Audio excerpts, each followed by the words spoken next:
Hello, everybody, and welcome to the Voices of the Victor podcast with myself, Joe Thomas, and myself, Mike Duffy. Today, we're doing a special podcast for the international break with, what can only be regarded as one of our club legends, one of our best goalkeepers that we've ever had at Watford FC, certainly in my lifetime. We're joined by Alec Chamberlain. Thanks ever so much, Alec, for coming on with us, and welcome. First of all, thanks, Joe.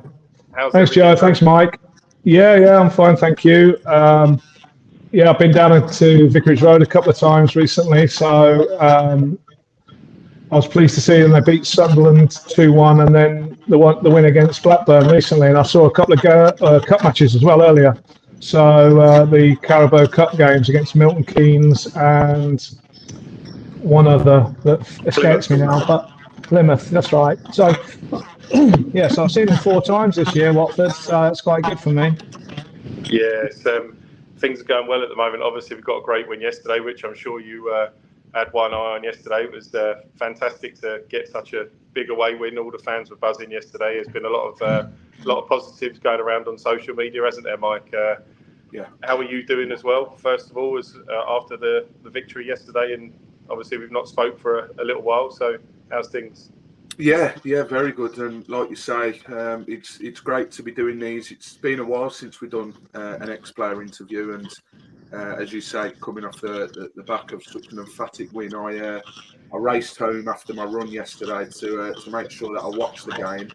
And at half time, I was sort of pondering why I rushed back, but what a second half. So I know you and Ben are going to speak about that later on. I'm delighted to be here and delighted to be speaking to Alec as well. I think it has to be said from my side, obviously being the age that I am, Alec is held as one of my sort of favourite Watford players, which for those that don't know, I'm 29, and when I first started going to Watford, it was around the time that you would have been competing with Bardson, really, Alec. So I sort of missed your sort of glory years, if you like. But I'm well aware of what you did for the club and everything else. And recently as well, I was going to mention this in a minute. I've got a picture here. I recently got married in October, Alec, and actually named one of the tables after you. Oh, thank you very much. So, I'm very honoured. So I actually went to a wedding. One of the former kitmen, DJ, who now is at Arsenal, with Will Jones. Last year, no, maybe 2 years ago now, 2 summers ago, anyway. And he did a similar thing, and I was one of the tables. So it was a bit weird because I had to have my photo taken with my own table. But it's great to have you on, and I'm looking forward to speaking about some of the aforementioned glory years. But thanks, Joe. Yeah, no worries. Alec, we've obviously got some questions to ask. I've kind of done them, so we're not going to kind of go in an order from like when you join the club. It's just going to be like a jumbled up kind of thing, and we'll just go through them. So first of all, obviously we'll talk a bit more about the 3 most special games, obviously, that you'll probably know from your time, obviously the Craven Cottage win and the 2 playoff games. Taking those away, what was your favourite Watford game playing, obviously home or away? Was there a particular one that stood out for you other than those 3? That's a difficult question because I played quite a lot, obviously, to pick out. I can remember it's not a particularly glamorous game, but at home to Stockport County when they were in the Championship, and they've obviously been out of the league and come back again. So it just shows you how football clubs can come and go, kind of thing. And they're obviously doing very well again. Game against Stockport County, and we managed to keep scoring, and I think we were about 4-0 up, but that game, I probably made more saves in that game than I probably did in any other game for Watford, as far as I can remember anyway. It was one of those weird games where, as much as we were on top, they still had loads of chances, and and it was pouring down with rain. It was one of those, typical winter's day, which actually I used to like playing in the rain, so it wasn't a problem. But it obviously makes the pitch quite quick, and the bounce of the ball quite quick to go through, and lots of saves. And when you get the end of season videos and things like that, there was a lot of saves from that game that I remember being on it. So it's not probably a game that you probably thought I was going to say, but that is one that sticks out. Obviously, anytime you play at Old Trafford and all the big grounds, Anfield and places like that is very, very special as well. And I'm very, I feel very lucky that I have played at all those places and against some great players. It was only recently I was talking with a couple of friends, and they were saying how much they admired, and they said, "Oh, did you play against him?" I said, "Yeah, I played against him," and I said he probably scored, but I can't remember. I've got this book here next to me, and it's a great reference sheet. My best mate up in Northampton, he knew somebody that did all these books about all stats. So I've literally, and it's got every game I ever played in, and it's got the team you played against, and it's got all the names of the teams that you played against, and every player, home and away, be it the side you're playing for or the opposition.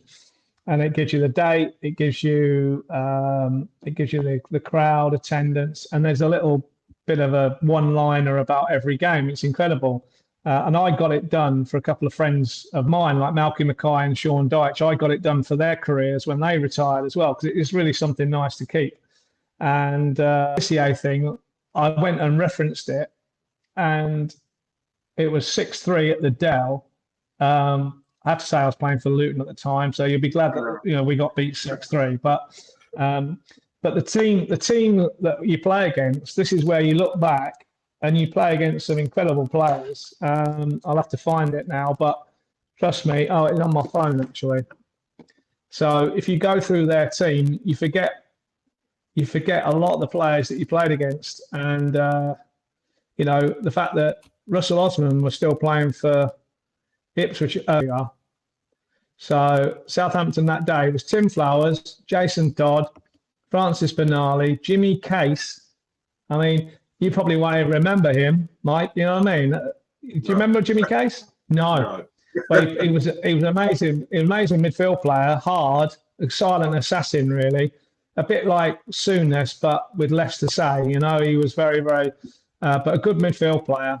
Razor Ruddock, Russell Osman, Matt Letitia, Glenn Cockrell, Alan Shearer, Paul Rideout, and Rod Wallace. And then there's Man United, there's Crystal Palace, and Tottenham. Tottenham's team had Mabbott, Gascoigne, Paul Stewart, Gary Lineker, Paul Walsh, all these players. So I look back on my time, and it's almost disbelief that you actually played against all these sort of players that were internationals and real true legends of the game. And then you obviously watch Match of the Day now, and you've got Gary Lineker and Alan Shearer on there regularly. It's just I used to play against. Yeah, no, well, a right plethora of players that you've just plucked out there. And in terms of the actual coming to Watford, the move itself, how did that come about? Because we signed you from Sunderland. Was it an easy decision to leave Sunderland at the time? Because I think when you joined us, we'd actually just been relegated. So was it an easy decision? Was it tough, or what? How did it all come about? No, it was to do with the fact that Peter Reid didn't want me at Sunderland. That was got promoted. We'd won the championship. So we're going into the Premier League, but it was a case that I didn't really want to hang about where I wasn't wanted. And this opportunity came up to move back down south again. Obviously, I'm from down, East Anglia, really. But coming back, I'd lived in Northampton most of my football career, really, apart from the 3 years at Sunderland where we lived in Durham. So my daughter was coming up to school age, and it was really a life decision. As much I wasn't going to play at Sunderland, also was a massive issue for me. I always wanted to try and play, and I had to be patient at Watford, obviously with Kevin Miller there, but I knew at some point that Kev was probably going to get sold, and that proved to be right. But it took a lot longer than I thought it was going to. But I enjoyed watching Kev for that first year. To be honest with you, he was in such great form, and he won Player of the Year quite rightly in a team where we didn't have a lot of goals, but we kept a lot of clean sheets that year. So it just came about because I had worked with Peter Bonetti in the England setup, and Peter Bonetti recommended me to Graham, and so Graham did a bit of homework on me. I got invited to go and have a talk with him, and the first time I took somebody in with me. So I took the PFA representative at the time, Vince O'Keefe, who's been a good friend of mine ever since, and he's now an agent. Actually, he was Ben Foster's agent, incidentally, and he now is Alex Palmer's agent at West Brom. Ex-goalkeeper himself, played for Birmingham, Wrexham in that famous victory against Arsenal in the FA Cup.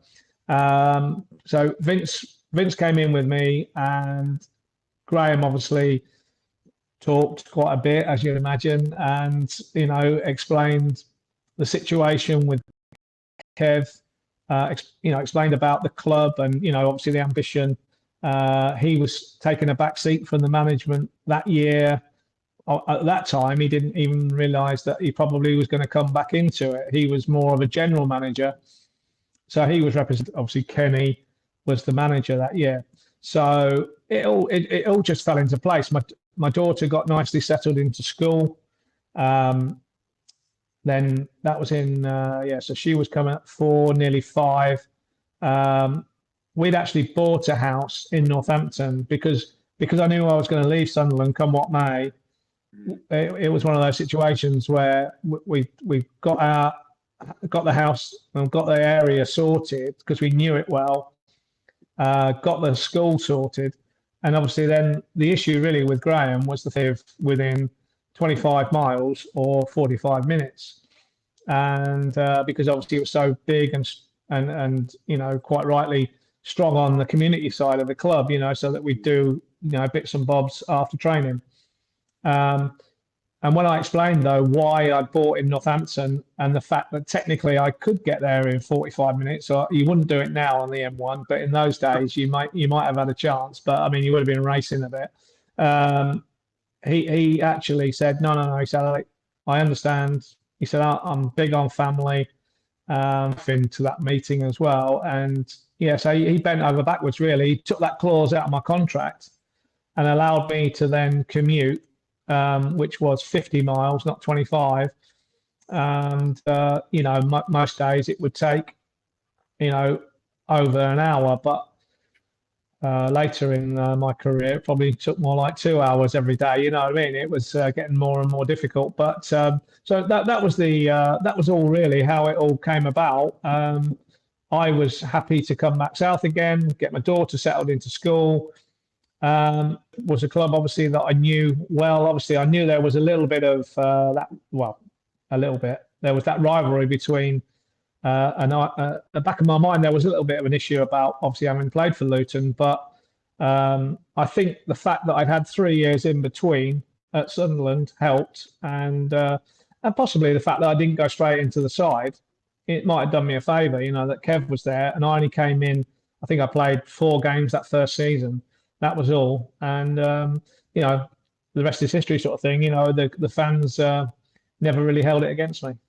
Do you know what? Sorry, Joe. Just before you jumped in with your question, we often talk about, don't we, Joe, about the players that played for Watford and Luton, and we often post on Twitter when it's one of their birthdays or something, and we always say, shall we do that player because they did used to play for Luton? But I think you're so far past that. I mean, a lot of Watford fans, especially the younger generation, they might know who you are but not watch you, but they might not necessarily know that you played for Luton. So I think you've steered well clear of that Luton sound tag. So yeah, I just wanted to say that before you ask your question, Joe. No, that's all right. Yeah, I've always thought of.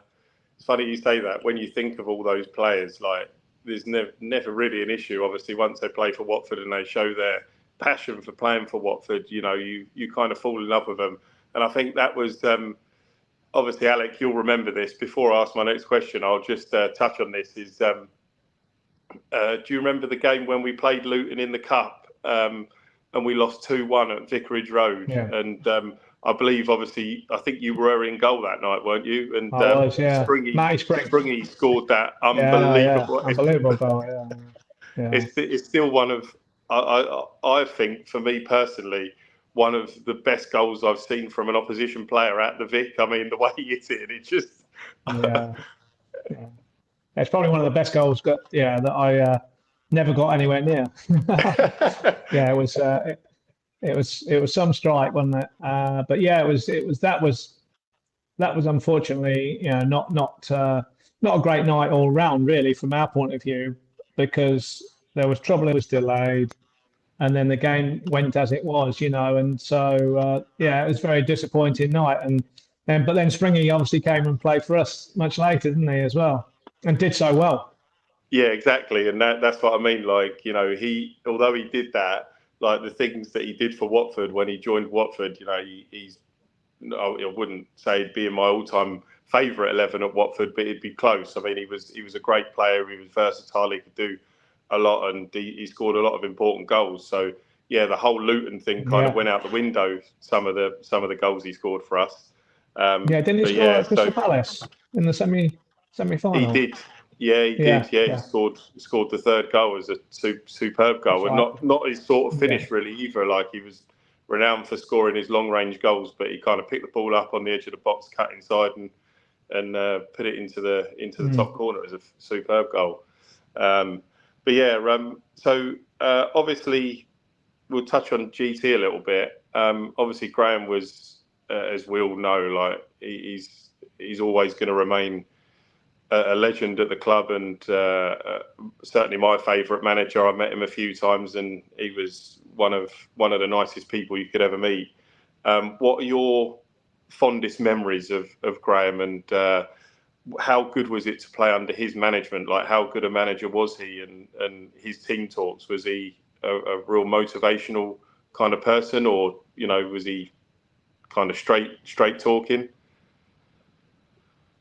A bit of everything, really. Yeah, I mean, obviously, he definitely was very motivational. I think his biggest strength was actually how he built a side, because I think I've referenced this quite a few times in interviews, where you wouldn't say that team that went up from League One to the Championship and then up through the playoffs, we weren't a team with real star players, but we had that fantastic team spirit, and everybody that played knew their job and performed consistently.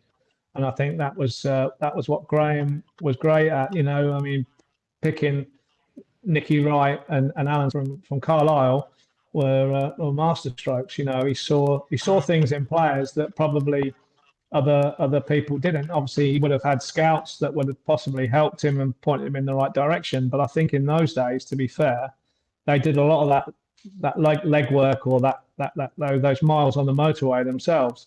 So I mean, in the dressing room, on the training ground, he demanded high standards, and I think you had absolute respect for him because of what he'd already achieved, both at Watford and in a career. So he'd come back after a difficult time, and I think he still had something to prove, and it was almost like he was coming back to a club that obviously he had so much affection for, but everybody had affection for him as well. And I think that's why it worked so well, partly because of that, partly because just of the skills that he had in on the training ground and in the dressing room. And the piecing together of a team, I think, was quite amazing. And whether or not you can do that quite so well, I don't know. I think there's too many other moving parts now within the football club that no one person really has the control of the football club now as they did in Graham's day. And to some extent, I can understand why, but at the same time, when you've got somebody with so much to offer, it's a shame, that people, don't get as much control as they perhaps should have. Yeah, absolutely. And we've talked about obviously your fond memories under Graham. We've talked about memorable games for you, but one game I want to ask you about was 1998, a game against Bournemouth. I think you probably know what I'm going to ask you, but I was only 3 years old at the time, so I wouldn't have actually remembered this happening. But you started a game outfield because of Stevie Palmer starting in goal, and it was so that he had worn every shirt number in the squad. How did that feel, starting a game outfield, albeit for a matter of seconds? But yeah, that must have been a bit weird. To be honest, there's only a couple of occasions when I had, I wouldn't say crosswords with Graham, but I certainly wasn't particularly happy about a couple of things, and that was one of them. But I understood, the bigger picture for Steve and the Guinness Book of Records. It was just the fact that I had to warm up and start the game, and actually I was fortunate enough to get Player of the Year that year, and I had to accept the award from Ollie Phillips with an outfield shirt on, and it just doesn't look right. It's just that's very selfish of me, but that's always rankled with me. But the other half with Steve in goal, we were relying on Bournemouth, I think, letting us have the kickoff, and then Jono was given the task of kicking the ball out. His ball was going to get passed to him, and then he was going to kick it out of play. Now, I'm not wishing to sort of put anything against Jono, but anybody could miskick a ball at any given moment, and obviously the worst thing that could have happened is if he didn't make it to the touchline and they got the ball and they started attacking us. So I had all these sort of demons in my head. So luckily, Jono did what he was supposed to do. He kicked it deep into the crowd. Steve and I just changed shirts, and then we moved on, and got on with the game. And it was a big game as well because we had to win that game to give us a chance then of going to the final game and still have a chance of winning the league. That was the game before the Fulham game. Yeah, it was. It was the last home game of the season. Yeah, I remember I was there. Yeah, I think we were pretty sure that we were going to get promoted, but I think it was a question of winning that game to then have a chance of still winning the title at Fulham. But obviously Bristol City at that point were in charge. They were the ones that if they'd have won the game at Preston on the last day of the season, then they would have won the league. But thankfully we won at Fulham, and they were already on the beach, or Preston, finished the season strongly, whichever way you want to look at it, and they got beat 3-0, and we managed to win the title, which was another, the picture that I've got at Craven Cottage of me sort of peering over, looking for friends and family of mine, right in front of Graham, is a very special picture. Yeah, it was a as you say, we'll touch on it a little bit later, but it was a special day and a special end to the season. That and one, obviously, we don't have too many moments as thrilling as that as Watford fans, but that's certainly up there. Once you retired, obviously you stayed at the club as a coach. Did you have offers from other clubs? Obviously, you were such an experienced goalkeeper. I still, remember a lot of people, when you played and you see things being mentioned on the telly, people regarded you as still like one of the best keepers around. Was the plan always to stay at the club, or did you have offers from other clubs, and was there something to consider? Not really, no. I think by that time I was 43 in that June. So, we finished in May. I was pushing, almost in a wheelchair, put it like that, from playing days. Had it been anything, it would have been probably non-league or something like that. But to be fair, going back all the way to when I first signed in that in that office with Graham and with Vince O'Keefe, Vince had actually said to Graham and sowed the seed, and he said, Alec is the sort of person. I was 32 at the time. He said, that Alec is the sort of person I think that you'll eventually.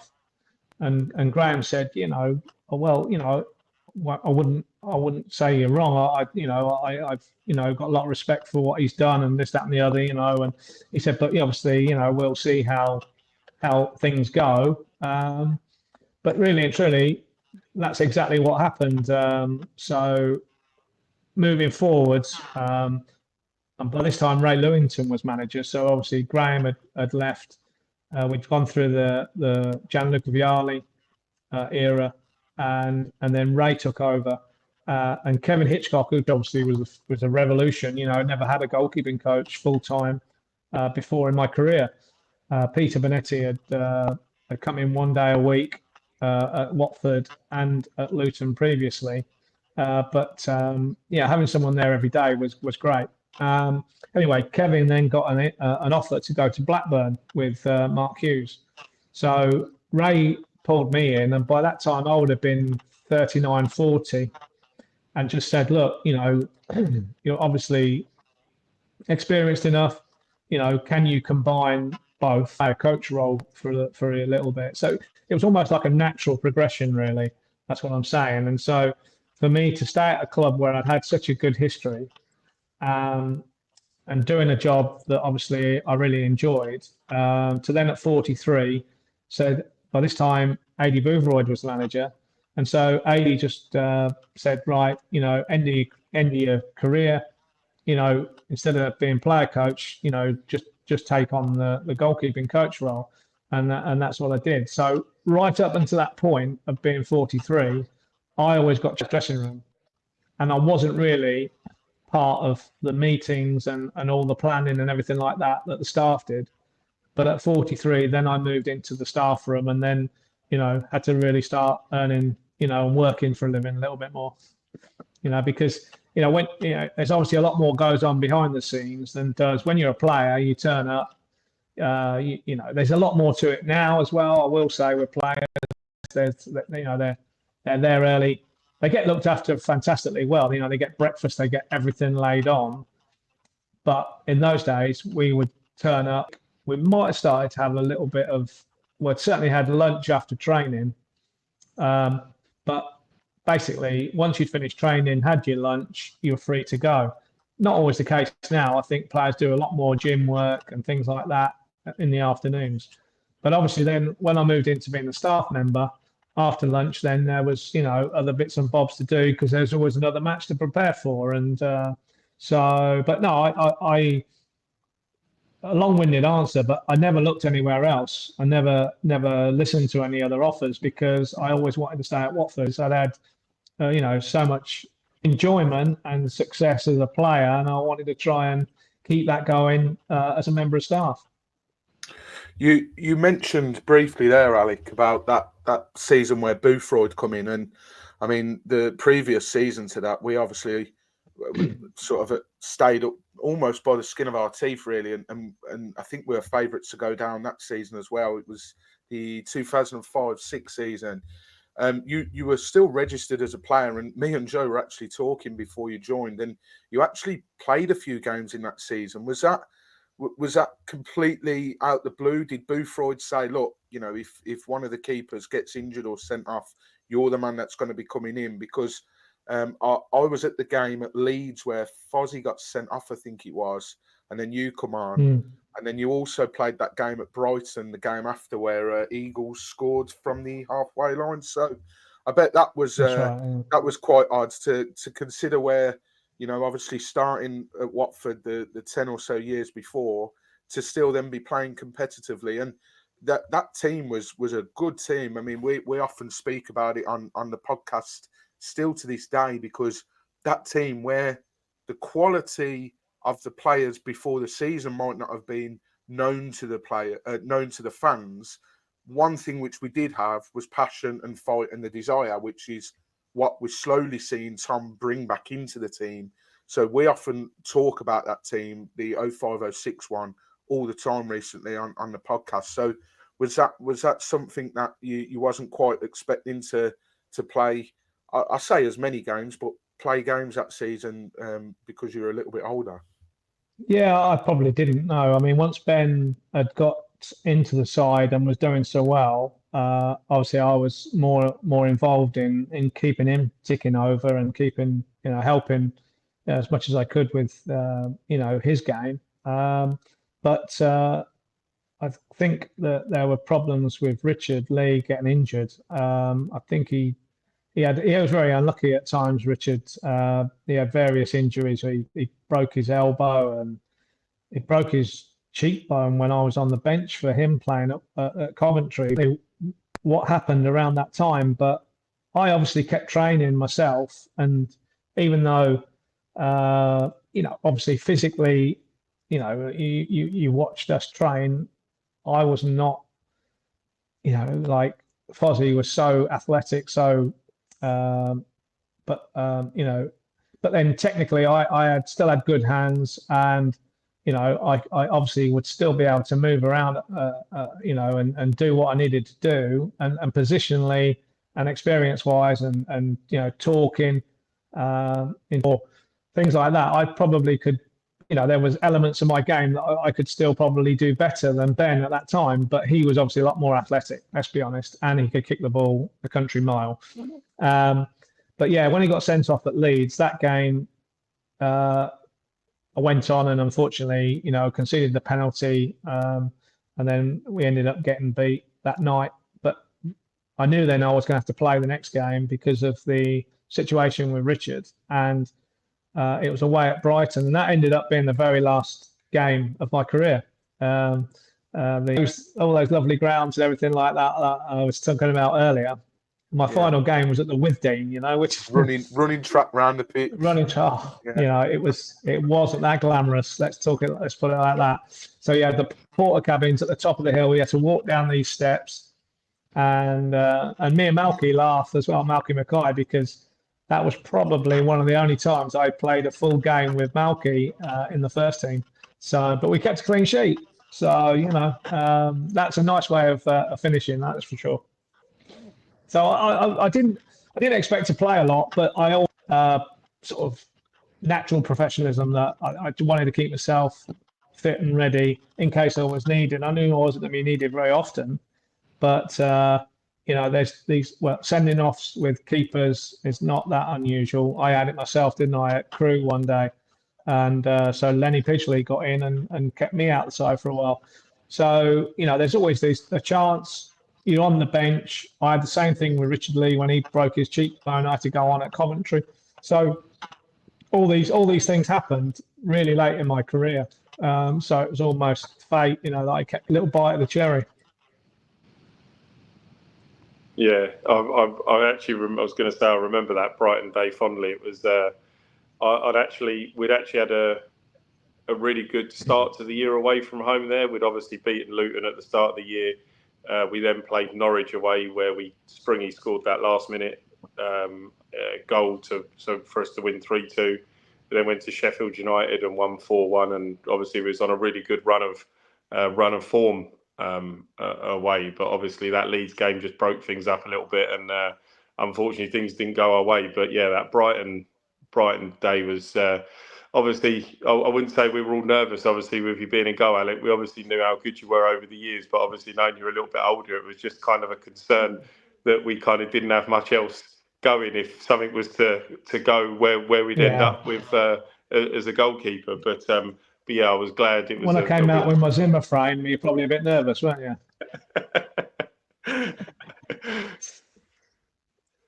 Yeah.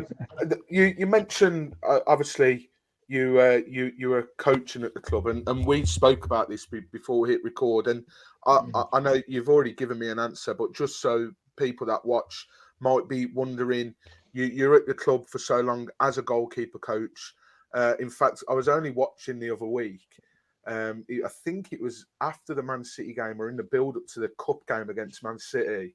They have a tunnel cam videos where they record everything. And there was that one season where we got Man City in the FA Cup and we went 2-0 up. And you watch some of the players coming through, and it's weird to see such a sort of younger looking Troy Deeney, and you forget that there was Faroni, Akechianya, and then you walked through, and you would have been part of the coaching staff back then. So I don't know what season it was. Obviously, you'll know, but you actually left the club. What was the reasoning behind sort of such sudden exit? Because I don't think, Joe, unless you can tell me differently, Joe, it was communicated to the fans, really, was it? There wasn't much made of it. So what was the story behind leaving Watford? And what was the story behind that? Well, what you were talking about there with the Man City game, and at that time, that was early days, I think, of when the Pozzos had taken over the club, and Gianfranco Zola was in charge, and so I was still goalkeeping coach. Things started to change a little bit as Gianfranco left, and we had Pepe came in, and we had and it was then it became a little bit more, changing managers a bit more often. I had the role of they brought in Paolo, who was the Italian goalkeeping coach, and I was sort of expecting to probably leave then, if I'm honest. But Gianluca Nani pulled me in and said, that they wanted to keep me still, and would I work alongside Paolo? Which I said, yeah, no problem. But as it turned out, I used to travel with the first team everywhere and help with the warm-ups and things like that. But after games, because Bepe's language wasn't, he didn't feel confident enough basically to do the interviews after games. So part of my role was actually to do the press after a game. So I did the radios and I did the TV interviews. Got a bit of a briefing from Richard Walker and Beppe himself, but I did that. So that went on until we got Jokanovic came in as manager, and he could speak perfectly good English. I think he looked at the situation and thought, this is a bit overkill, really. We're taking 2 goalkeeping coaches to every game, and it's not really necessary. So I got spoken to by Luke Downing, and in the canteen one day, and he said, that the manager, doesn't basically want me to travel with the first team anymore. And so I said, okay, fine. Again, thinking, right, this could be the end. But they said, Luke said, would you like, could you do? That's when I moved over to do more work with the academy lads. You sort of used to take them anyway. Before, Paolo came in, I'd always involve the young lads with me as long as they could before they had to go and join in with the under-18s. Anyway, that carried on. So I did, and then in that time, we had an under-18s team, and then the under-21s developed, and then it became the under-23s, and now it's gone back to under-21s again. But yeah, it just I really with initially with Dave Hughes, and then Dave Horseman came in as under-18s coach. Harry Kuehl came in as the under-21s coach. So I had a great relationship with these guys. And just carried on doing my goalkeeping coaching, but with younger players. So it wasn't a big deal. I think from their point of view, certainly I still speak to Dave Horseman and Peter Sharp, who has been away from the club, come back to the club as sports scientists. They've seen certainly in the initial period a bit more of a first team mentality sort of approach, if you will, about not wanting to get beat, and at that time I was still young enough and able enough to go, and if they needed an extra goalkeeper, I'd go in goal for them. Now, I wasn't particularly wanting to do that, but to make so they could have a game, they only had one fit youth team goalkeeper. I would go in, but I would get my team of, lads and try to sort of basically, to sort of defend for their lives in front of me, because you don't want me to try and, stop the ball going in the net, basically, So, and obviously, again, with my voice, an organisation, very often I would end up on the winning team, because it's amazing what you can do, how powerful your voice is and your organisation. So I think from their point of view, I was sort of a good influence with the lads. Maybe at times I am a bit too competitive, and there's that element to me, but that's part of being a professional your life. Know that I am a bit too competitive at times on the golf course, but you can't change. That's the way you've been all your life. You've been wanting to win. That's your job. So I think that was really my role, was to obviously coach the goalkeepers, bring that sort of first team mentality to the under 18s and to the academy in general. And I just think in the end, it was 2017. I think it was, the club obviously come to a decision that I'd been there for 21. What would I have been in 2017? I would have been about 53. I just felt it was time, for new people to come in, and as it turned out, Graham Stack. Well, initially, I can't think who came in initially, but Graham Stack eventually took over, really, and he was a younger guy. There's with coaching methods, I guess there's always new things happening. I think it was just a decision that I'd been there a late time, but that my time was up, and there was no bad feeling. It was a shock at the time. I can't say I wasn't upset and disappointed initially, but when you think about it logically, what I didn't want to do was leave the club on bad terms, and in the end, had good conversations with Scott Duxbury, and we sorted out everything, and I've always been very, very welcomed going back there, and obviously I see I go want to, really, which is great, which is always what I wanted, and long may it continue for the rest of my life. I look forward to going back, because it's been such a big part of my life. Yeah, it's always great to see you around the club, Alec. I've seen you a few times. I remember when they did the club did something at the Chesterfield Cup game last season at home. There was a few of you. That was for Graham. Yeah. You all came past me. I think you'd all been doing something up in the in like the suite area as a thing before, and then you all came down together, and it was great to see. Obviously, that was, I say, when I started watching Watford. Obviously, I started watching Watford actually before you joined the club. Kevin Miller was my first keeper that I really remember, and then you came in after that. So yeah, it's always great to see a lot of the older players come back and be welcomed at the club, and it's nice that we do that still. And to be fair, I think it's always nice to see when you go to any ground, players welcome back like that. You put so much graft in over the years at a club, you expect to kind of be welcomed back, and the fans love it. Obviously, a lot of the older fans as well, obviously love to hear stories and memories and stuff. But yeah, I think it's always nice. Like when we go, like that was definitely a Graham Taylor day, the Chesterfield game, and they do that obviously every season to commemorate him, quite rightly. I always think it's a little bit because obviously at half time you can't. I understand why they have to do it, because before the game there's too much going on with the players and the build up to the game. But at half time, obviously a lot of people exit, don't they, and go and get their beers and their pies and whatever. It isn't always that full, or that sort of everybody is doing their own thing, really.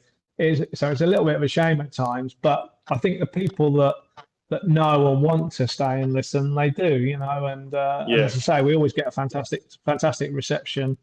Recently when we were there for the Sunderland game, myself, Steve Palmer, Robert Page and Nick Wright, we got a great reception, when they did the official opening of the mural. So all these things are always very special to go back to. Yeah, I agree. And talking of like special things, obviously, as I touched on earlier, Craven Cottage, the final day was a memorable day for the club, and one that I've never forgotten. What are your memories specifically from that day? Is there anything that stands out specifically, that's a special moment from you from that day?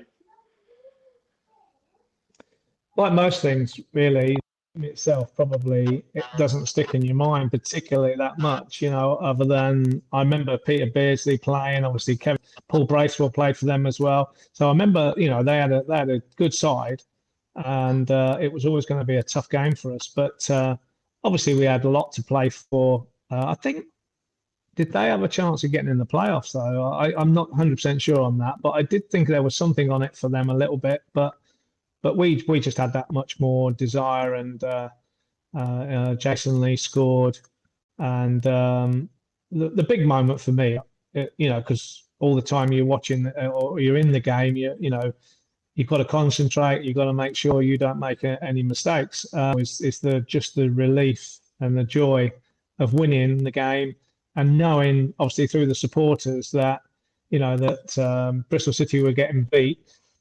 It was just the elation, really, of actually winning something, because you spend a lot of time in any sport, I suppose, and you don't often win things very often. And so for us to win that league that year was really, really special.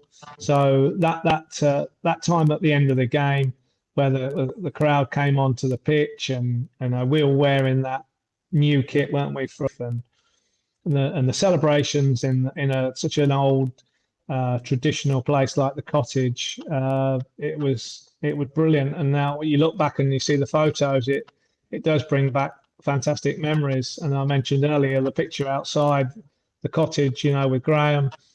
It was just really, really special to be part of a title-winning side. And I think we just proved that day how much, as a group, we wanted it, because we knew we were already promoted, and we could have taken it, but obviously Graham would not allow that, and the players wanted to try and push Bristol City all the way, and thankfully, both results went our way. And so I look back, and it was the start of what was, some amazing seasons, really. That first season, to do what we did, and then follow it up the year after, and then have that year in the Premier League. It was a really exciting time in my career, and all the lads' careers at the time at Watford. Yeah. Sorry, just to cut in, Mike. Obviously, you mentioned, obviously, to be part of a title-winning side. Obviously, it didn't quite work out for us under Slavisa Jokanovic. I've got that right, haven't I, Mike? It was Jokanovic. It was. Obviously, it just proves how hard it is, because obviously, again, on the final day, it went down to a final game that season. It was between us and Bournemouth, and obviously, if we'd have won, we'd have won the league. If Bournemouth obviously won and we failed to win, then obviously they won the league, which it turned out that they did. So for us to have actually seen us do it in that Division 2 season, and again, obviously, it was they were a great side, Bristol City, that season, if I remember rightly. Obviously, it was a tough place to go, and they made it difficult for teams just like we did. But thankfully, we got over the line. So obviously, it's only happened once in my lifetime as a Watford fan that we won the league. But to obviously have witnessed it and stuff, you just appreciate just how special a job it was. Yeah.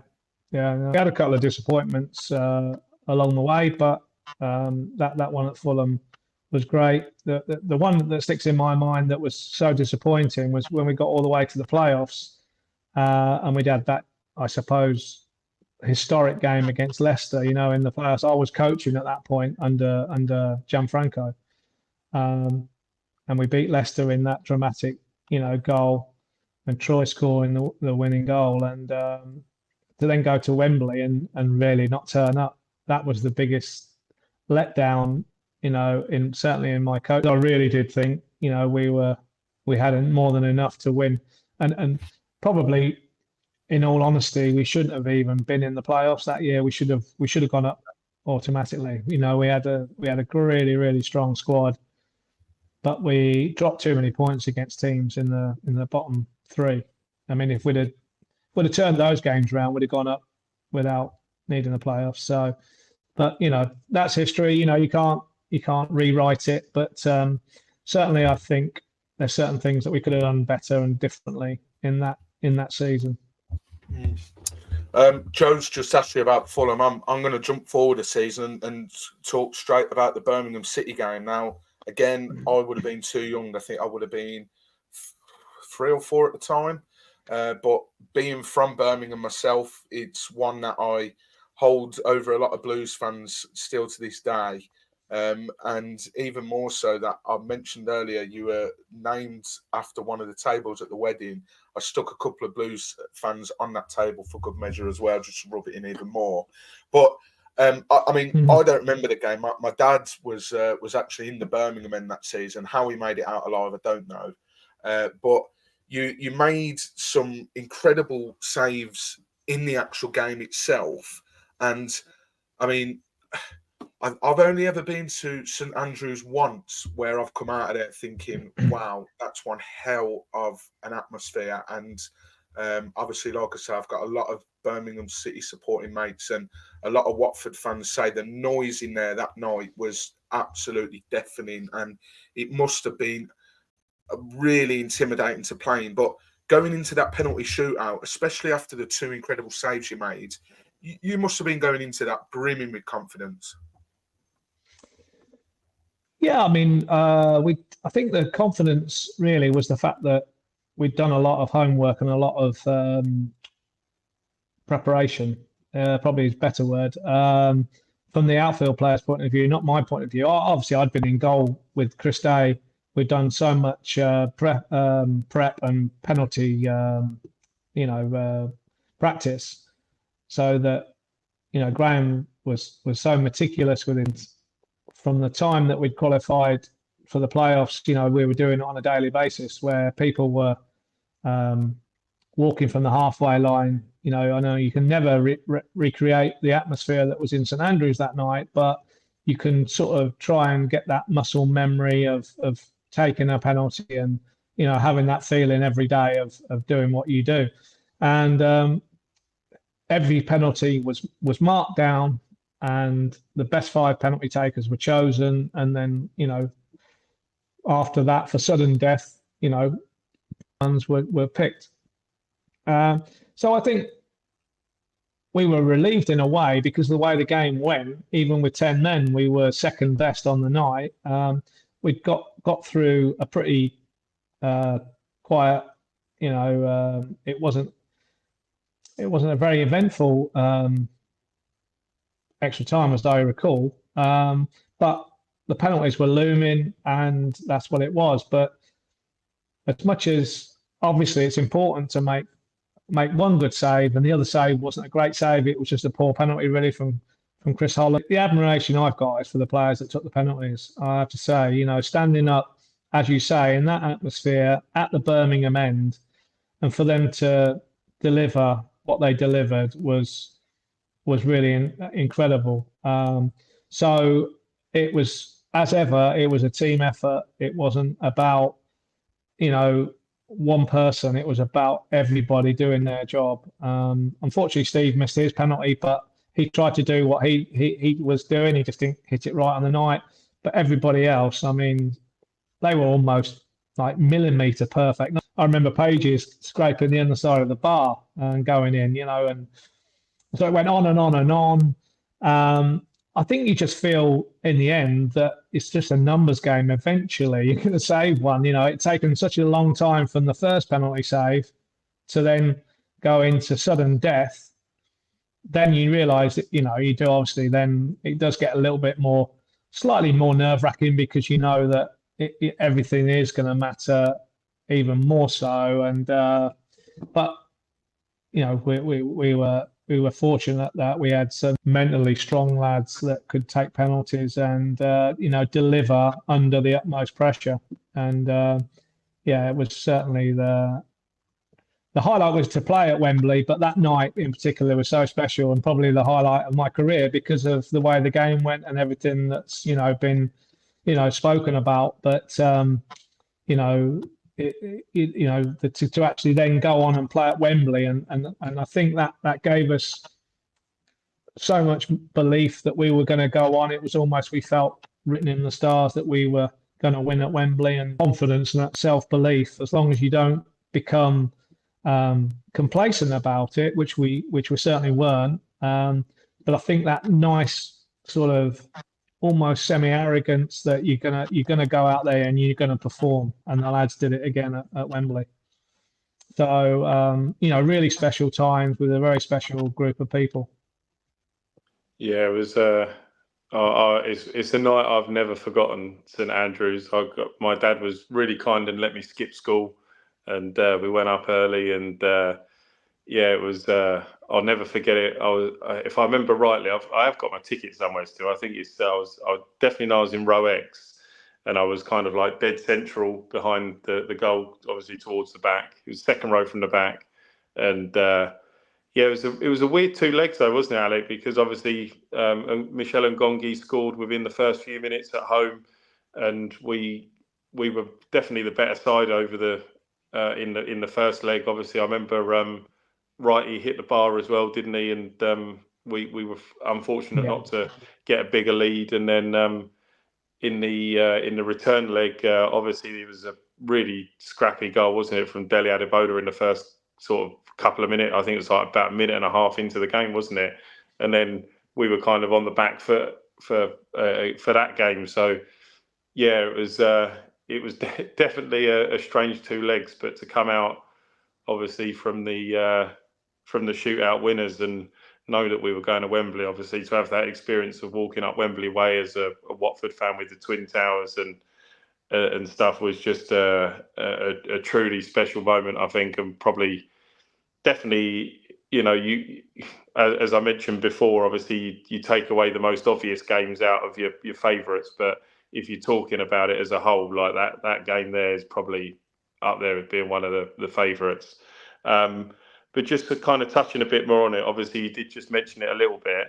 Kind of what was the feeling among the squad as a whole on the day, and what was Graham's preparations going into the game? Did he kind of get you doing anything different, or did he kind of give you a bit of time to relax before, or was it still full steam ahead going into that final? No, there was a long period. I think it was about 10-day wait from the semi-final to the final, which is a long time. You don't normally have that big a gap between games, in league football. So I think we had a day or two off initially to sort of, everybody to recharge. There was a bit of relaxation as well in the build-up. This was the other time I wasn't that keen on what Graham suggests. What do you call it? We went racing. What are they called? Go-karting? Like the little go-karts. That's it, go-kart. Sorry, I couldn't think of the word. Go-kart racing, yeah. And I said, no chance I'm doing that. Absolutely no chance. Because I've been sub at Wembley 3 times. I've been there with Everton for the Charity Shield, which I'd only literally just gone there a week or 10 days earlier. So, and Bobby Mims played. Everton again for the what was it, the League Centenary, when I'd actually been on loan at Tranmere and helped them qualify for that competition. So, but because of the rules that you can only do 3 months on loan at one club at that time, I wasn't allowed to go and play at Wembley for Tranmere, who I'd helped qualify for the tournament. So Eric Nixon played, and then so I was on the bench for Everton. And then I'd also been involved with Luton when they got beat by Nottingham Forest in the League Cup final. I just had that sort of bloody mindedness, I suppose, that didn't want to risk, going into a go-kart. I mean, a big lump anyway, 6'2", it's not the most comfortable. If you have a little crash or something and you mess your back up or whatever, I just thought it was, a bit too risky. So I went along to the day, but I just didn't do any of the racing. And Graham and I, he probably thought I was being a bit of a or whatever. I don't know, but I just didn't fancy the prospect of missing out on playing in that game. And by that, I stand by that decision because at the end of the day, I didn't get injured and I played in the game. So the chances are I probably wouldn't have got injured doing the racing, but I just didn't fancy it. So yeah, we did that sort of thing. We had to move out of the training ground, so we trained at the school. Oh gosh, the private school. It was on their school fields anyway. So Graham had the pitch made up to the size of Wembley. We did all the practice again for the penalties in case it came to penalties. So they were those sort of things that were made very much, the attention to detail about Wembley and the dimensions of the pitch. But I think the confidence that had built in that run of games as well, up to the playoffs where we'd had that incredible run to qualify us in the sixth and in the semi-final. It just sort of it just brought everybody to so much confidence, and we had Kieran with the man with the pink shirt as well, who was a psychologist that Graham had helped bring in, because I think Graham at times that season we'd sort of had good runs, but then we'd had poor runs as well, and I think he felt he needed to bring in a new voice. And Kieran, he's a bit of a maverick kind of guy. I think he would say it from totally a different perspective. He wasn't a football guy. He was more rugby. But the motivational stuff that he did and the camaraderie things that he did were, definitely a factor in helping pulling everybody together. And, by the time we got to Wembley, obviously everybody was nervous on the morning of the game. Everybody, was talking about it. When we met recently, Steve Palmer said how nervous he was, but he really tried to enjoy it. I think if you look at pictures taken with my kids in the morning, and I was white as a sheet, absolutely white as a sheet. It was either a bad picture or I think I definitely was white out of fear, because you don't want to go there and mess up and make a mistake and cost your team. And then I had a similar picture taken after the game, and I got all the blood back in, into my cheeks. So a lot happier situation. But yeah, it's a big pressure game. But and we prepared properly. We prepared detail. I think Graham made a big thing about the fact that we treated it like a cup final. We had suits, shirt and tie. We went smart. And he had those standards that you representing Watford, not just the club, the whole area, the community. And obviously we were so well supported that day, 38,000 fans. It was so colourful. But Bolton went in tracksuits. And again, Graham used that as sort of a sort of talk, if you will, that they're just trying to treat this as any other game, lads, and that was probably one of the final messages, really. But I think by that point, everybody was so on point with everything. We were all very, very aware of our jobs, and barring the first 15, 20 minutes where I think we were a little bit nervy. I think after that, I think we dominated the game, really, and there was only going to be one winner, I think, and history will show that with one of the most remarkable goals as well. The first goal, Nicky Wright's overhead kick. I don't think you're going to see a better goal at Wembley than scored than that. Remarkable. Yeah. No, I was just gonna say. I think I was reading somewhere recently. I think that actually got voted in the top 3 goals ever scored at Wembley. So just shows you just how highly regarded it was from people, like overall, like as a collective, obviously including England and Football League goals. But just kind of touching on something, I think it's a moment you'll remember. But I think I remember saying to one of my friends that I was with, obviously, I was in the corner, which would have been to your left of the goal that you were in the first half. So in that corner over there, I think when that free kick was taken from Bolton and the ball crept through to Ida Good-Johnson and he literally had that clean shot of goal and you made that save and tipped it around the post. I remember saying to my friend then, I was like, we're going to win this today. Like, this is it now. Like, we'd kind of been peppered a little bit. I think Bolton had a lot of possession then, didn't they? And you'd made that save. It was a incredible save. And then obviously Wrighty got the goal and we just kind of kicked on from then. And like you say, it was only going to be one winner from them, wasn't there? So, yeah, I think so. Yeah. I think once we got our noses in front, it settled everybody down.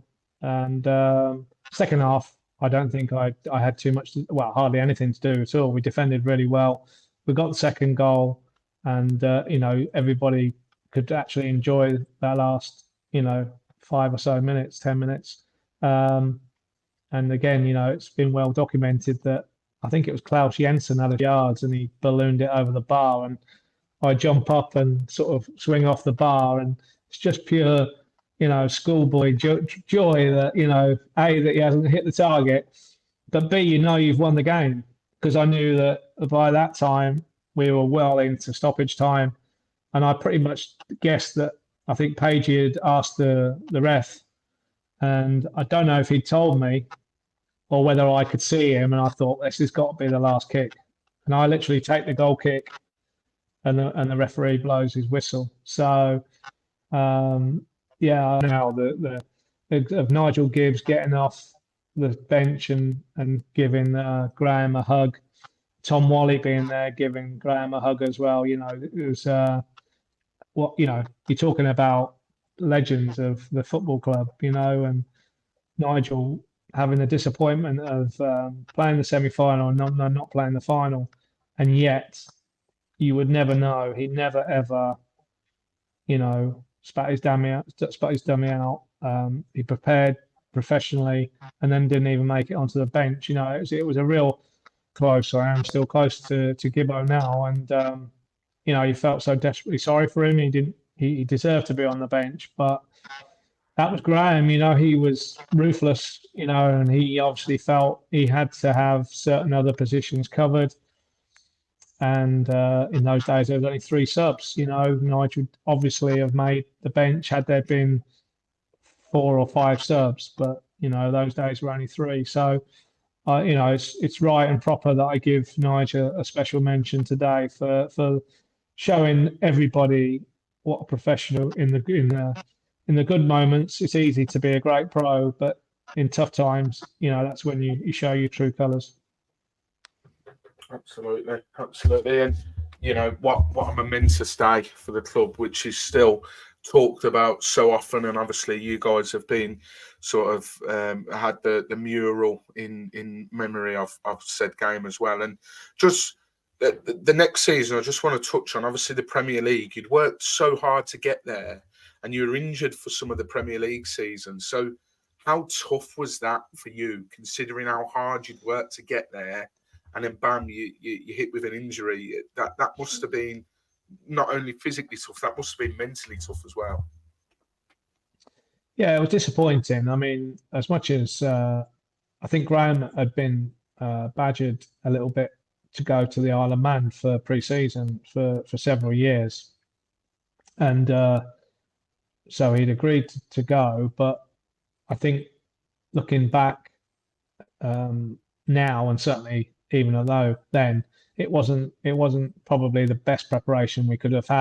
The facilities, how that pre-season camp went wasn't ideal, and unfortunately, in one of the sessions, I we're doing a shooting session and I dislocated my finger badly, and so I missed the start of the season.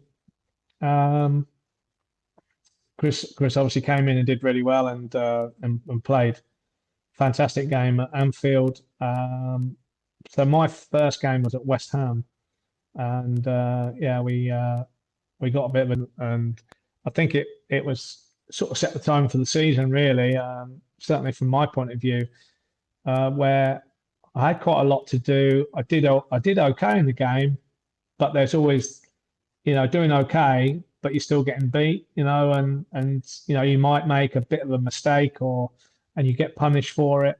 And you do most of the time as a goalkeeper anyway, but certainly at that level, everything was highlighted, and obviously everything was shown on TV. It's it is tough, and this is where tougher, for players, because literally at whatever level you're playing now, from Premier League all the way down to League Two and beyond, everything is televised and shown, and there's 24-hour sports channels, and we and then of course you've got social media.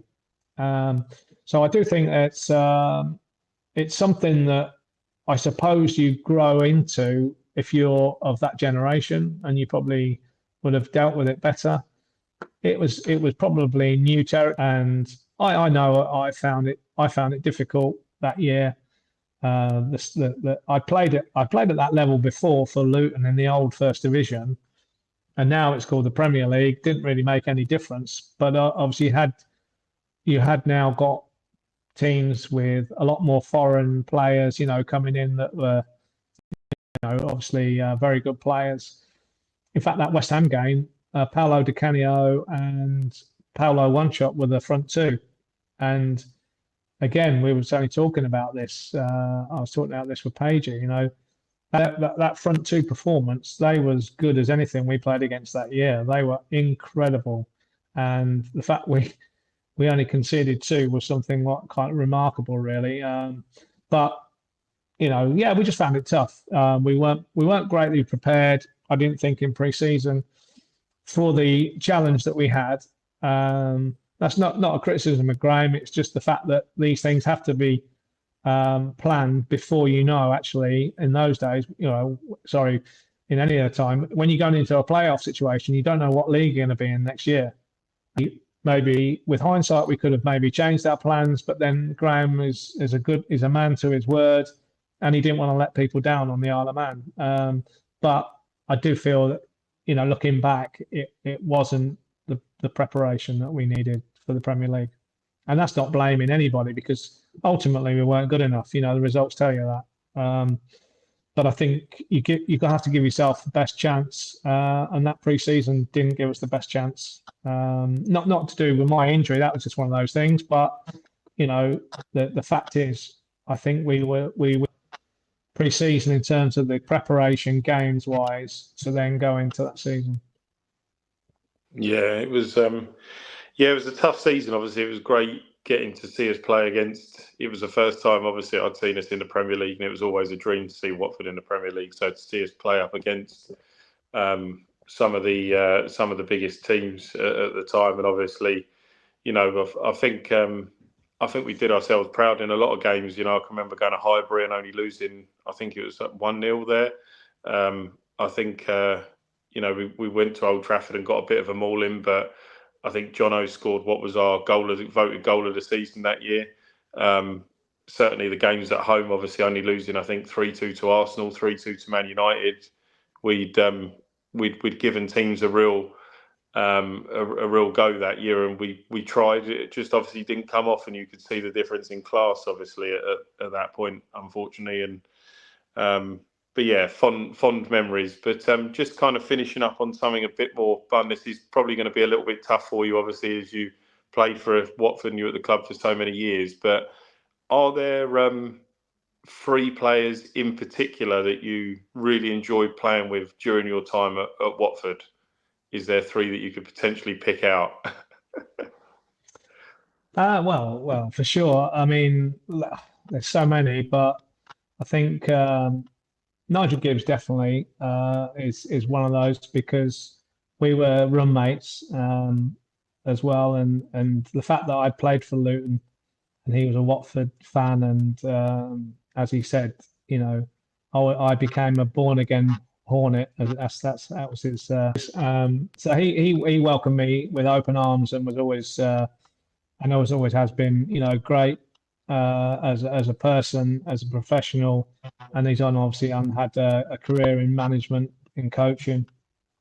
But in those days, as a player, he had to come through so much with his knee injuries, and for a long time, it didn't look like he was going to be fit, and I was ever going to play with him. But eventually, he did get fit, and that was probably later in Gibbo's career, he still then gave some incredible performances. And I say to this day, Nigel Gibbs and Lloyd Doyley, the two people that I've played with, the best 1v1 defenders that I played with. I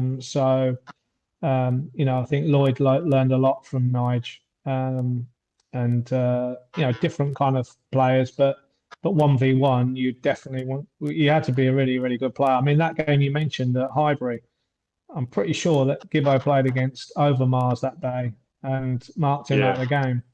Of why we weren't successful on the day, but we didn't. We were always in the game that day. So Nigel would definitely be one. Over the years, I suppose in a different kind of way. The first year I was there, actually, if I go back to so Kevin Miller was the goalkeeper, and Kevin and I used to travel up and down the motorway together. And Craig Ramage and Dec were also in that car. So we had a car share situation. They were coming down. I don't know how on earth they managed to get away with it, thinking about it, with Graham. I don't know. That's another story. But they were living at the time in Derby and Nottingham, and there was this rule about living near close by. I never even thought about it until now. But and then Kev was in Rugby, but we were all travelling down together. So and we had a real laugh in the car. Obviously, training was serious, but in the car it was great fun. But Kev, again, is someone I'm not kept in touch with as well as I have with Nige, but I've sort of picked it up again with Kev recently, and we're seeing quite a bit of each other. He's now goalkeeping coach at Exeter. He's come back into professional football. He was out.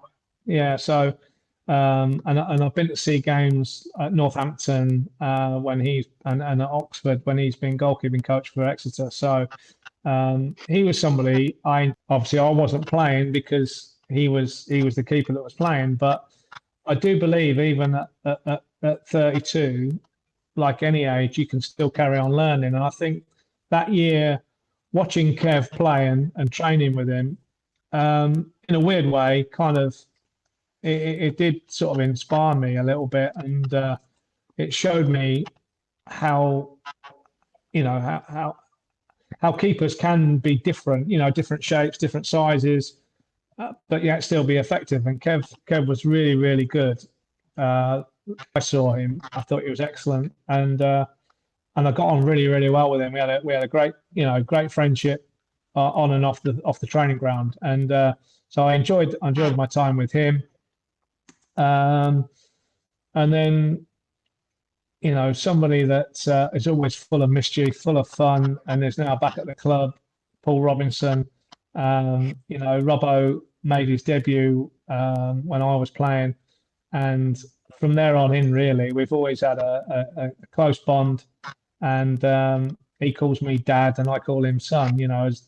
I was thrilled for him, obviously, that, when he's come back in under Tom's management, part of the management team. So Robbo is somebody that you can always rely on to make a tackle, get the crowds going, and in those days you could actually make a tackle and not get booked or sent off for it, just as well probably for Robbo's case. Although he did get sent off a few times, didn't he, even those days. But yeah, I mean, listen, it's unfair really to pick three out, but I had so many halves. Obviously, Sean Dyche. We travelled up and down together. We had a good relationship as a centre half and a goalkeeper.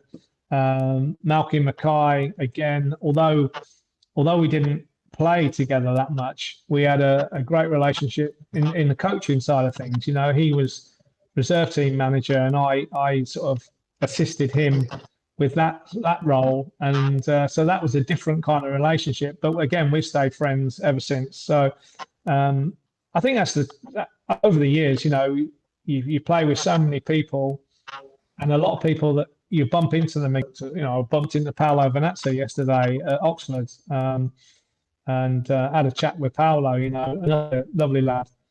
He's an agent now, and I go scouting now, and so I always bump into people that I've either played with or against, and that's part of the attraction of it, really. But yeah, there's so many people, so many good relationships with them, and yeah, the three I've mentioned are great lads, but I could have probably named another 30, 40 would have been equally as important. But certainly those three people,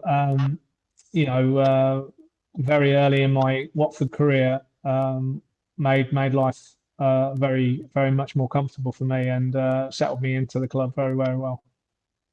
Oh, great. Well, thank you.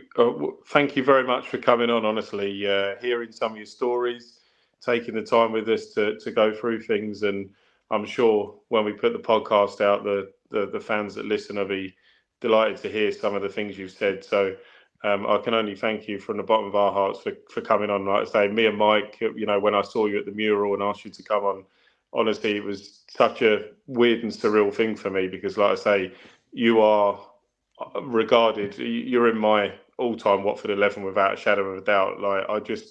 You're the keeper that I remember so fondly from when I started watching Watford. And yeah, like you say, when you, obviously the club don't do it too often, but when they put out videos of some of the saves that you've made over the years, and they show videos of things, it brings back great memories. So we can only thank you for everything you did at Watford Football Club during your time there. So thank you. My pleasure. My pleasure. No, I always thank all the supporters really for all the support they gave me. Really, it was I always felt very much never felt any animosity at all. Considering my past, they took me to their hearts, and things went well, thankfully. But yeah, they were so supportive, and yeah, it means a lot now. And go back, just to see those pictures up in the concourse, and I know whenever my kids go down there, it means so much to them as well. It's they're so proud, and yeah, and looking back, it is like an out of body experience really, because you feel so old and antiquated now. I'm 60 years old now, so it's a long time ago. But yeah, the most important part of my career definitely is at Watford, without a doubt. Having, initially made a name for myself, if you will, at Colchester United, that was important for a different reason. But at Watford will always be, Watford will always be my club for sure. Yeah, that is great to hear, and like Joe said, just to echo that, and fair play to you, Joe, as well, for your no nonsense tactic as well. Where we all obviously make a joke on the podcast about all these selfies you manage to get with players and whatnot, but it's for those guys that do watch this, it's Joe's work that's got this podcast happening today. So a big thanks to you as well, Joe. But yeah, Alec, honestly, it's been an absolute pleasure. Like I say, I think a lot of people, when we talk about sort of all-time favourite Watford players, for people to hear me mention your name, being the age that I am, and my first game was in 2001. I think it was away at Crewe under GT, and we lost. I think Rob Hall scored for them. So the fact that it would have been towards sort of the latter end of your career, but still so many fond memories and watching all the games and the clips that are available, it really has been a pleasure. So thank you. But yeah, Joe, as you were, sorry. No, that's all right, mate. Thank you. Well, like I say, Alec, thanks ever so much for coming on. And as I say, guys, we're going to put this out during the international break, so do stay tuned for that. That'll be the content that we'll be putting out over the 2-week break. As always, thank you everyone for tuning in. Yeah, we'll be back later. In fact, no, I'm not even going to say anything like that because we're not because it's during the international break. But yeah, thanks ever so much, everyone, for tuning in, and we'll see you all soon. Take care.